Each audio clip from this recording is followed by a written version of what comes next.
জেনে রাখো তুমি, তুমি ছাড়া এই প্রাণ রাখবো না আমি। দুদিন আগেই সালমান শাহ খুন হয়েছেন বলে অনলাইনে ভিডিও আপলোড করে আলোচনায় আসেন রাবেয়া সুলতানা রুবি নামের এই নারী। সালমান শাহর প্রতিবেশী ও তার স্ত্রী সামিরা হকের ঘনিষ্ঠ এই নারীর তোলপাড় করা ভিডিওতে আইন শৃঙ্খলা রক্ষাকারী বাহিনীও নড়েচড়ে বসে। সালমান শাহ আত্মহত্যা করে নাই, সালমান শাহ খুন হয়েছে। রাবেয়া সুলতানা রুবির এই বক্তব্য যে উদ্দেশ্যমূলক ছিল তা মঙ্গলবারই বলেছিলেন চলচ্চিত্র সংশ্লিষ্টরা। কোনো একটা উদ্দেশ্যে ভদ্রমহিলার আছে মনে হচ্ছে। আমার ব্যক্তিগত ফিল সেটা হচ্ছে যে তার স্বামীর সাথে বোধহয় তার সম্পর্কের অবনতি ঘটেছে। দুদিন না যেতেই রাবেয়া সুলতানা নামের এই নারী নিজের বক্তব্য থেকে সরে এসে বললেন, সালমান শাহ খুন হয়েছেন নাকি আত্মহত্যা করেছেন তা তিনি জানেন না।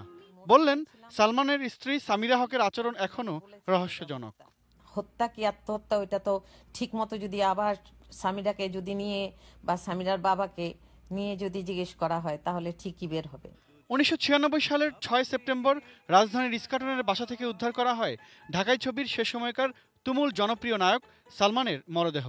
তার মৃত্যুকে ঘিরে তখনই তৈরি হয় নানা রহস্যের। পরিবারের পক্ষে অভিযোগ করা হয়েছিল সালমান শাহকে খুন করা হয়েছে। প্রথমে থানা পুলিশের তদন্তে বলা হয় এটি আত্মহত্যা, এরপর গোয়েন্দা পুলিশের তদন্তেও উঠে আসে সালমানের আত্মহত্যার বিষয়টি। কয়েক বছর ধরে তদন্ত শেষে পুলিশের অপরাধ তদন্ত বিভাগ সিআইডিও চূড়ান্ত প্রতিবেদন দেয় আত্মহত্যা বলেই। এমনকি বিচার বিভাগীয় তদন্তেও সালমান শাহ আত্মহত্যা করেছেন এমন প্রতিবেদন দেয়া হয়। তবে স্বজনেরা বিশ্বাস করতে পারছিলেন না সালমানের আত্মহত্যার বিষয়টি। তাই আবারও নারাজি। এরপর মামলার তদন্তের দায়িত্ব দেওয়া হয় পিবিআইকে। মামলার তদন্তের সঙ্গে যুক্ত কর্মকর্তারা বলছেন, সংশ্লিষ্ট সংস্থা ও দেশের সঙ্গে আলোচনা করে রুবিকে জিজ্ঞাসাবাদ করার উদ্যোগ নেওয়া হয়েছে। সে অনেকেই দেশের বাইরে আছে, তো সেই কারণে আমাদের কিছুটা প্রতিবন্ধকতাও আছে এই ক্ষেত্রে, যে আমরা স্মুথলি এটাকে এগিয়ে নিয়ে যেতে পারছি না আর কি। তো আমরা চেষ্টা করছি যে আমরা এটাকে আরও বেগবান করার জন্য। সালমান শাহের মা নীলা চৌধুরী এখনও মনে করেন তার ছেলে খুন হয়েছেন। তিনি ছেলে হত্যার বিচার পাবেন বলেও আশা করেন। একজন আসামি তো সাক্ষী দিচ্ছে, এটাকে হত্যা স্বীকারোক্তি দিচ্ছে, সে সাক্ষী দিতে চাচ্ছে।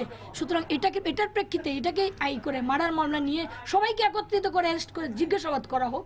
Imran Hossain Suman, ATN news, Dhaka.